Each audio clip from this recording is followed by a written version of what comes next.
केंद्र सरकार को इस बात के लिए धन्यवाद देते हैं कि उन्होंने जो हम लोगों का सुझाव था कि रेलगाड़ी के माध्यम से ही हमारे जो प्रवासी बाहर फंसे हुए हैं, बिहार के रहने वाले लोग वहाँ, चाहे छात्र हों या मजदूर हों या कोई पर्यटक हो या कोई भी हो, तो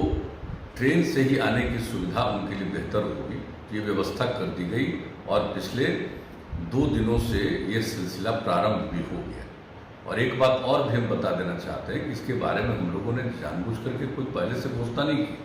क्योंकि हम लोगों का विश्वास, हमारी सरकार का विश्वास काम करने में। अब जो कोटा से ट्रेन आना शुरू हुआ, तो एक बात की जानकारी दे दें कि उसके लिए जो भी स्टूडेंट आ रहे हैं उनको कोई रेल का भाड़ा नहीं देना। राज्य सरकार रेलवे को पैसा दे रही है और वो यहाँ पर आ रहे हैं। और इसी तरह से हम लोगों ने ये निर्णय ले लिया है कि जो भी हमारे लोग, बिहार के लोग जो बाहर मजदूरी हैं, मजदूर के रूप में काम करते हैं या अन्य प्रकार से जो बाहर फंसे हुए हैं, वो यहाँ पर आएंगे। और उनके आने के बाद और किस तरह से आएंगे और कौन लोग आएंगे, इसके बारे में केंद्र सरकार ने जो डिजास्टर मैनेजमेंट एक्ट 2005 के अंतर्गत उनका जो गाइडलाइन जारी होता है, उस गाइडलाइन में उन्होंने स्पष्ट तौर पर कह दिया और इसके बारे में विस्तृत जानकारी हमारे अधिकारियों ने दे दी। किसी प्रकार का कंफ्यूजन नहीं रहना चाहिए। तो जो लोग भी आएंगे यहाँ, उनके लिए जिस स्टेशन पर रेलगाड़ी आएगी, वहाँ से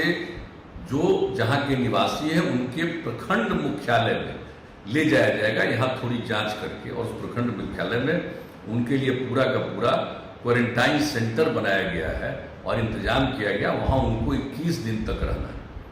और 21 दिन तक रहने के बाद जब वो निकलेंगे तो उस समय उनको जहाँ फंसे हुए थे जिस राज्य में, वहाँ से यहाँ आने में जितना भी पैसा लगा, रेल का भाड़ा या अन्य प्रकार से उनको पैसा लगा, वो,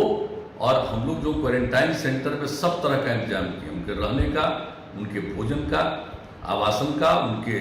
चिकित्सा का, सब कुछ देखने का। और जहाँ जहाँ भी क्वारंटाइन सेंटर बनाया गया है, हम लोगों ने इंतजाम किया है, हमने निर्देश दिया है और इंतजाम किया। उसी हिसाब से वहाँ पर लोगों के स्नान के लिए, शौचालय के लिए सबका प्रबंध किया गया। तो भोजन और पीने का पानी नहीं, हर प्रकार की सुविधा वहाँ पर उपलब्ध कराई गई है। वहाँ रहेंगे और जब वो निकलेंगे 21 दिन के बाद, तो आने में उनको जितना भी खर्च हुआ बाहर से, और उसके अलावे 500 रुपया और राज्य सरकार उनको देगी और मिनिमम 1000 रुपया हर व्यक्ति को जो बाहर से आएंगे उनको दिया जाएगा। और आप जानते हैं जो हमारे बिहार के लोग बिहार के बाहर थे, उनको हम लोगों ने 1000 रुपया देने का निर्णय किया और जो भी उनका एप्लीकेशन आया उस पर विचार करते हुए लगभग 19 लाख लोगों को दिया जा चुका है। अब कुछ ही लोग बचे हैं जिनको देखा जा रहा है और उनको भी मिल जाएगा। तो हम लोग जो भी काम करते हैं लोगों के हित में करते हैं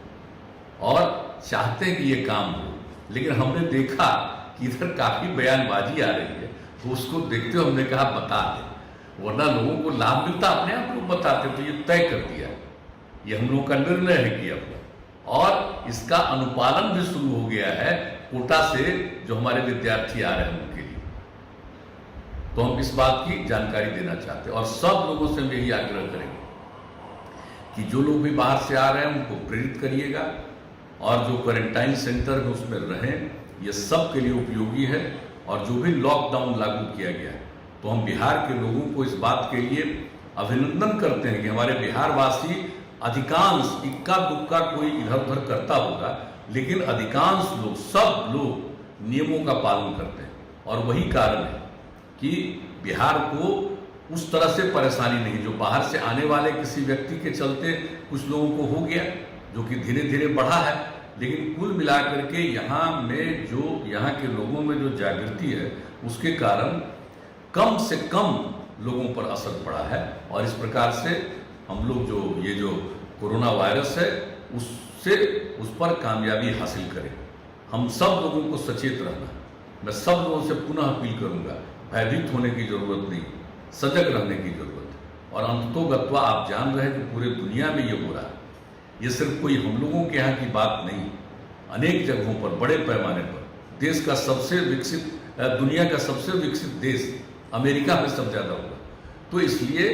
इसको देखते हुए जो कुछ किया जा रहा है, सब लोगों से यही अपील है